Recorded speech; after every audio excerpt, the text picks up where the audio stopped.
At this hour, we focus on the latest Purchasing Managers Index from Absa. Now, that reading for the month of April saw a sharp fall to 50.7 points.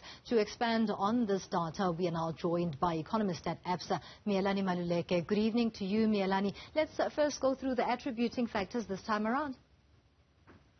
Two big factors for April, I think. One was the floods in the province of KwaZulu-Natal. I think that adversely affected the manufacturing sector in a couple of ways. One, we know that KZN itself is a big manufacturing hub.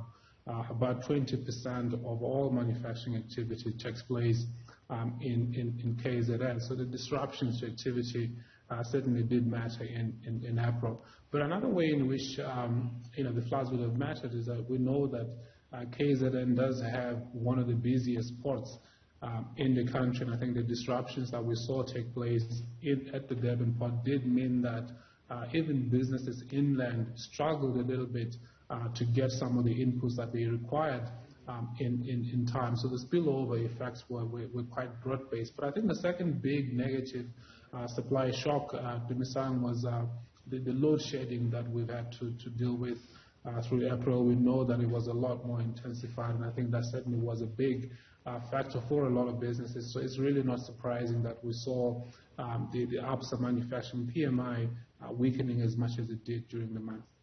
And we'll get to the effects of load shedding in a short bit, because we know that rolling blackouts are back with us once again. But just to go back to the KZN floods and the effects there, of course, the damage as well as the rebuild is not yet concluded. So what's to be said about the continued effect there? Yeah, it's a really good question.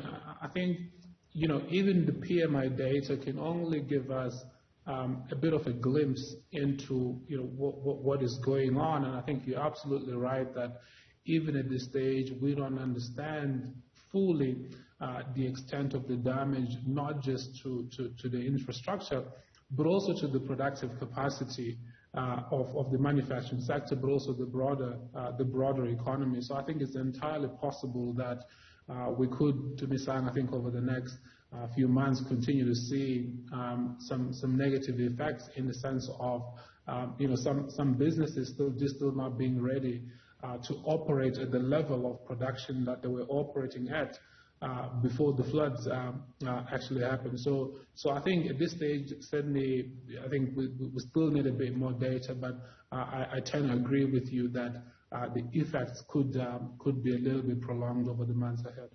And of course, load shedding is a serious impact on the manufacturing sector. We've seen it for quite some time, but there seems to be no end in sight to the rolling blackouts. How do you see the situation this time around, especially because given the issue around the ports as well as the transportation of coal, that too has become a contributing factor of serious concern? Look, I mean, infrastructure constraints have been a big issue, not just for manufacturers, but for the economy as a whole. And I think the simple truth here is that it's very difficult for investment to take place, for production to be ramped up, if you don't have electricity supply security. It's a problem that we've been faced with here in South Africa for many years, and unfortunately, it doesn't seem to be going away. I was looking at the data just for the first 4 months of this year, comparing with last year, and we know that 2021 was a really bad year for load shedding. But when you look at the number of days into 2022, it's actually not very different from what we had last year. But interestingly, the intensity is also higher coming into this year. So load shedding, I think we need to be clear, is a big constraint on the growth potential of this economy. But of course, I think we also need to point out that it's not just supply shortages that are a problem, but this electricity is also getting more and more expensive every year. So I think, unfortunately, in the short term, we know that this is not a constraint that is going to be eased. So we do expect that load shedding will continue to be a constraint on the growth of the manufacturing sector and the growth of the economy overall. But I think I should also just say here that I think there have been some positive reform initiatives.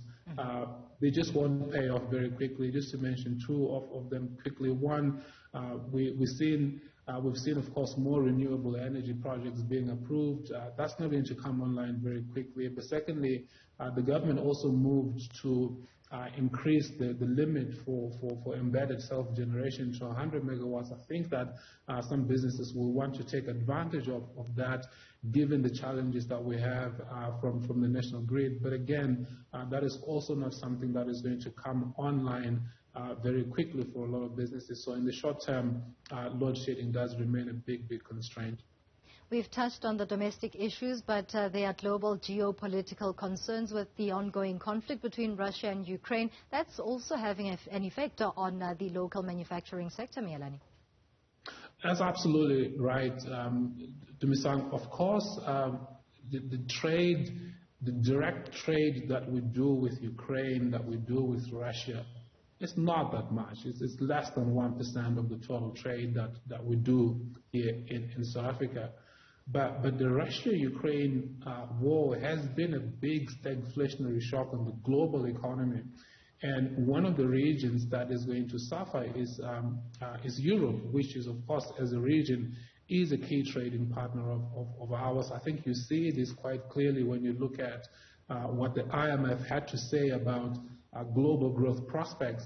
Since the start of the war, they now think that the global economy will grow by 3.6% this year. That is much weaker than the 4.4% that they were projecting at the start of the year. So that this war is going to have a big effect on us, not directly because we don't do a lot of trade with those two countries, but indirectly by weakening growth in other parts of the world. And of course, Tumisang, giving us much higher inflation here domestically via higher oil prices, via higher crop prices, and that's also going to, erode some of our disposable income here in South Africa as well.